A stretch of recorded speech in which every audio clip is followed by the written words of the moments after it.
हूअं त जेकबाबाद एशिया सतह ते गरम तरीन इलाइक़ो हुजण में पंहिंजी निराली सुञाणप रखे थो। वेतर वावड़ा जी वेधनि माण्हुनि जूं वायूं बताल करे छॾियूं आहिनि। शहर में 16 खां 18 घंटनि ताईं लोड शेडिंग सबबि शहरवासियुनि जी तकलीफ़ में बेइंतहा इज़ाफ़ो थियो आहे। रोज़गार जा अक्सर वसीला बि बिजलीअ ते हुजण करे बेरोज़गारी में बि तमामु घणो इज़ाफ़ो थिए थो। माण्हुनि खे हिन कहर जी गर्मीअ में राति जो बिजली बग़ैर बेआरामी ऐं ॾींहं जो रोज़गार न हुजण करे माण्हुनि जी सहप जवाबु ॾींदी पई वञे। इन सिलसिले में शहरवासियुनि जो चवणु आहे त अदा गर्मी त ॾिसो था त जेकाबाद जो त माना पूरे पाकिस्तान में असांजो शहर मशहूरु आहे ऐं सभ खां वधि में वधि गर्मी जेका आहे असांजे शहर में पवंदी आहे।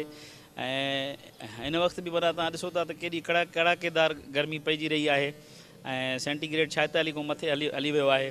सो इन जे करे माना जेको आहे त ॾाढी जेको आहे दुश्वारी आहे। उन में वरी ॿियो ज़ुल्म आहे त हेॾी सारी लोड शेडिंग थिए थी पई ऐं उन सां रहंदो माना जेको आज़ार थिए थो इस्पतालनि में माना मरीज़नि खे माना तकलीफ़ थिए थी।